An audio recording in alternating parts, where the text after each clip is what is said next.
دعوت ورکوم حضرت مولانا مفتی یوسف احمد حنفي صاحب ته چې هغوی د خپلو زرینو خیالاتو اظهار وکړي او د قرآن پاک په دې عظیم الشان محفل کې د قرآن پاک متعلق ښایسته او ښکلې خبرې وکړي.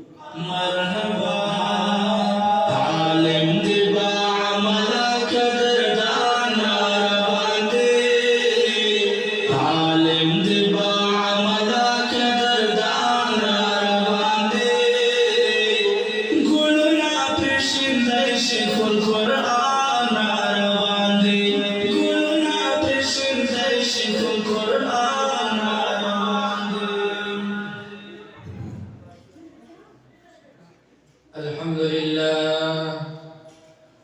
الحمد لله وحده لا شريك له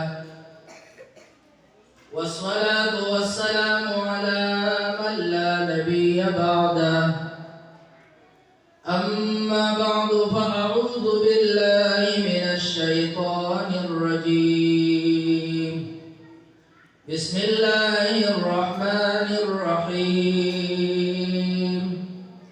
ألف لام ميم ذلك الكتاب لا ريب فيه هدى للمتقين.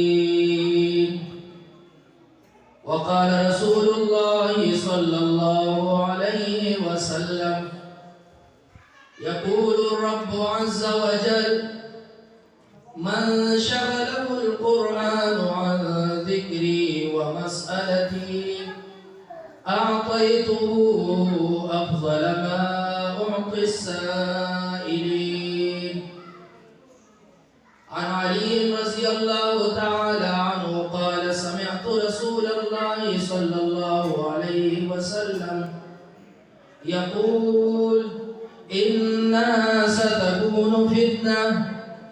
قلت وما المخرج منها يا رسول الله؟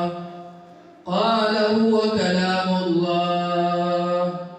صدق الله العظيم وصدق رسوله النبي الكريم ونحن على ذلك لمن الشاهدين والشاكرين والحمد لله رب العالمين. يا رب صل وسلم دائما أبدا على حبيبك خير الخلق كلهم. هو الحبيب الذي ترجى شفاعته لكل هول من الأهوال مقتحم. اللهم صل على محمد وعلى آل محمد كما صليت على إبراهيم وعلى آل إبراهيم إنك حميد مجيد. اللهم بارك على محمد وعلى آل محمد كما باركت على إبراهيم وعلى آل إبراهيم إنك حميد مجيد. किताबों में जो अफजल है उसे कुरान कहते हैं. किताबों में जो अफजल है उसे कुरान कहते हैं. इसे जिसने उतारा है उसे रहमान कहते हैं.